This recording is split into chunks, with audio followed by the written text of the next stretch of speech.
Kita lanjutkan satu kajian berikutnya.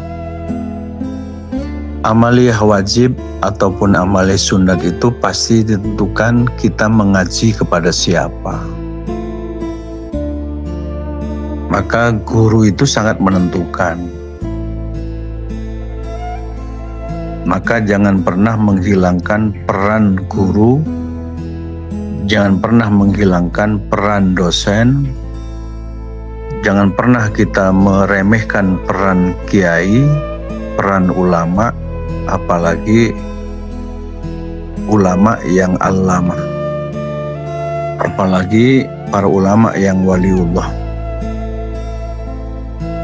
Mereka sangat penting sekali, ya, sangat penting sekali.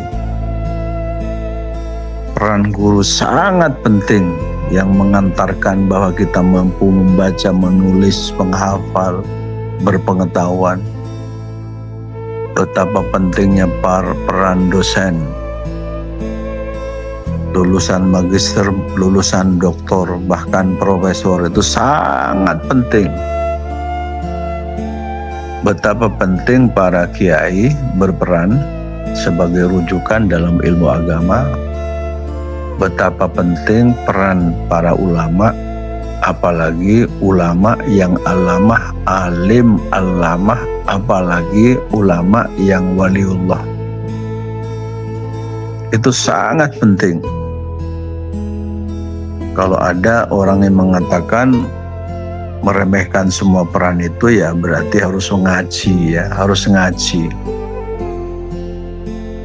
Kembali ke keterangan saya bahwa orang berpengetahuan itu tergantung pada gurunya. Orang beramaliyah itu tergantung pada gurunya. Gurunya siapa? Gurunya siapa? Ya kalau dalam dunia pendidikan itu kan, kalau pengen jadi sarjana perawat, ya dosennya perawat.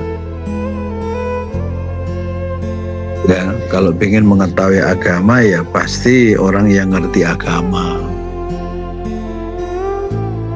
Ya, para perawat yang pengen lulus profesionalis ya pasti harus kuliah, ngaji dulu kepada intelektual dalam bidang keperawatan. Itu pasti ya, penting. Rasulullah sallallahu alaihi wasallam. Mari kita ngaji bersama-sama. Nabi Muhammad punya santri namanya sahabat. Sahabat berarti ngaji kepada Rasulullah. Sahabat punya santri namanya tabi'id, pengikut sebutannya Pak ya. Tabi'id itu punya santri namanya tabi'id tabi'in, para pengikut dan pengikut, sebutannya begitu. Para tabi'id tabi'in punya santri namanya para waliullah. Para waliullah itu punya santri namanya para ulama. Ulama yang allamah. Para ulama yang allamah punya santri namanya ulama. Para ulama punya santri namanya para kiai, sebutan pranata kehidupan di tengah masyarakat ya.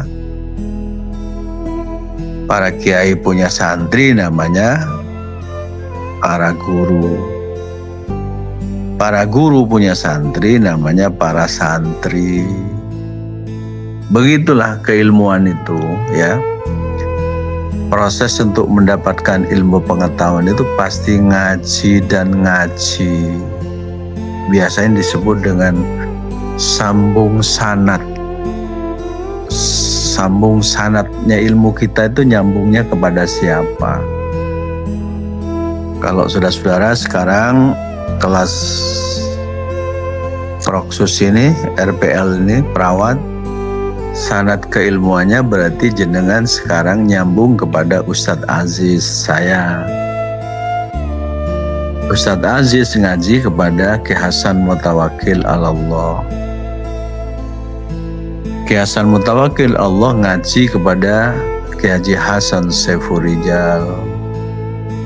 Ki Hasan Saiful Rijal ngaji kepada almarhum Ki Haji almarhum Al-Aribillah Ki Haji Muhammad Hasan. Ki Haji Muhammad Hasan ngaji kepada Ki Holil Banggalan.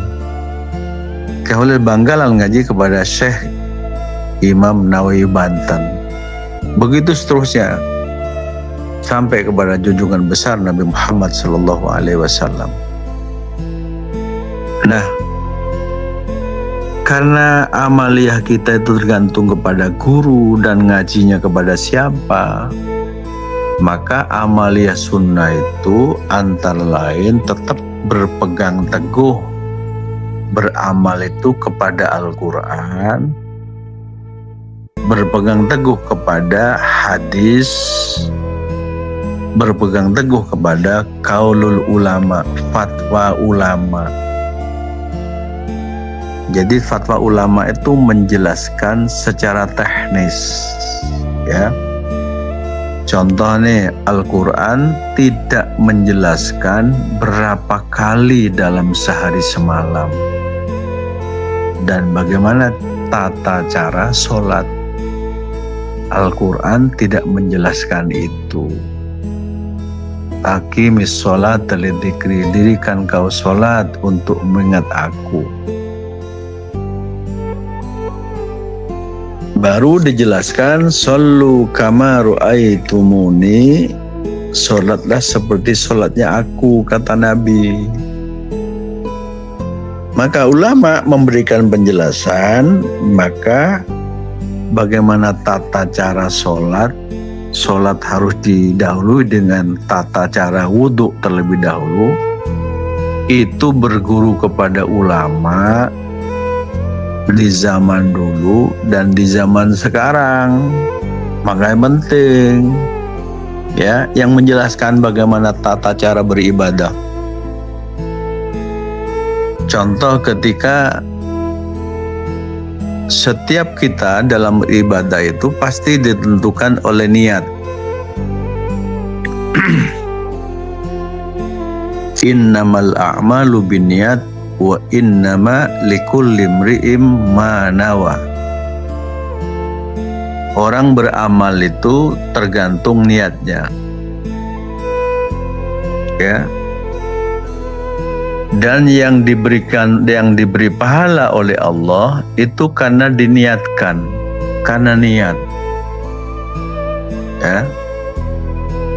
Makanya ketika pada saat Nabi ketika hijrah dari Mekah ke Madinah, niatnya sahabat yang pengen dapat ridha Allah, ya dapat. Ketika hijrah ke Madinah pengen mendapatkan harta banyak, ya pasti dapat hartanya. Yang mereka dengan niat yang lain pasti dapat apa niatnya, tergantung pada niatnya. Contoh ini seperti kita pegang uang 1 juta, niatnya ke pasar cuman atau ke Indomaret cuman beli rokok,